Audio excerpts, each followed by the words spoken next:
Hey there, everyone. Well, I know a lot of people either were racing this weekend or we did have a lot of people who went out there and completed their long run for the program. So for the half marathoners, 12 miles, and for the full marathoners, 20 miles.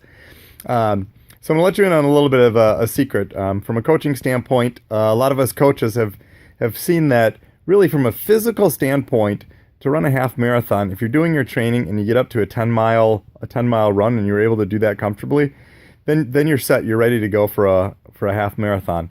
And on the full marathon side, if you can get past the 16-mile point, then you're set to go.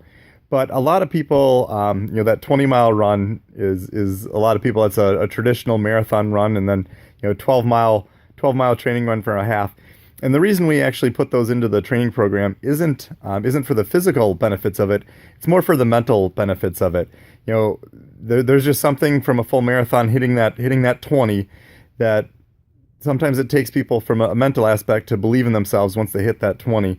And the same thing with the half marathon. Once they hit that 12 miles, it's just a mile away from their race, and then they finally believe that they can get the whole race in. And so if you look at the way that we structured the schedule throughout the whole year, I had a couple fluff weeks here at the end. And that was designed because we have multiple different races that people are training for. Some people are training for Oshkosh. Some people are training for either Apple Creek or Door County. And then there's others that are training for Salcom. And so we had to have a couple weeks in there that we could cut out pretty easily for those people who are doing Oshkosh or doing Door County. So those people who are doing Oshkosh, you're a week away. You're into full taper mode. Those who are doing Door County, you get to start your taper mode on Sunday, and you've got 2 weeks of taper. So if you look at the schedule and jump to week 14, that's the week that you're going to want to go to. Well, those people that are doing Cellcom, if you notice in the schedule, there are basically the next 2 weeks, weeks 12 and 13, are almost repeats of the last 2 weeks, from a mileage standpoint at least. And I put that in there just as the just-in-case runs. So really, once you get that 120-mile run in there or that 112-mile run in there, you're good. You don't really need to do a second one. Because like I said, from a physical standpoint, that's not really necessary. It's more of the mental barrier that you're getting through. So if you went out and you did your 12-mile run or you did your 20-mile run, depending if you're doing the half or the full, and it went well, and you thought, you know what, I can do this. I can finish the race. Guess what?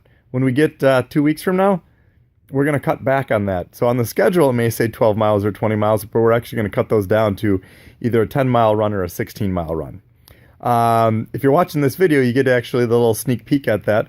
I've actually paid attention. I can see how many people viewed the video, and it's a little over half the people view the video. So those people who don't view the video still think they have to do another long run. So by watching this video, you get a little heads up that if everything went well and you said, you know what, I completed my 20 miles or I completed my 12 miles. Yeah, it hurt. It wasn't the easiest thing in the world, but I was able to get through it, and I think I'm ready to go.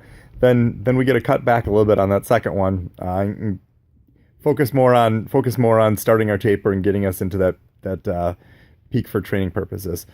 So I just wanted to at least kind of remind everyone that the reason we were doing that 12-mile and that 20-mile wasn't necessarily for the physical benefits. Now, people might complain about that a little bit of, well, why did I run that far? But again, it's really that mental aspect is the reason we do those and kind of break through those barriers. And a lot of us coaches have really found that 12-mile and that 20-mile are significant barriers that people need to break through psychologically. So if you made it through, woohoo, great job. And if you did the run and it just, sometimes if you did it on Saturday, it did get pretty hot. That sun was pretty intense, and if it didn't go so well, guess what? We got another attempt in the schedule. So if you have any questions, if either it went well, but you had a couple questions, let me know, and we can tailor it specifically towards you. But like I said, if you're watching this video, you get a little bit of sneak peek that we might dial our miles back a little bit more than we originally planned. So have a great week. Anyone who is racing Oshkosh, have a phenomenal race out at Oshkosh. We're looking for some good weather, and we can get out and get some good performances in there.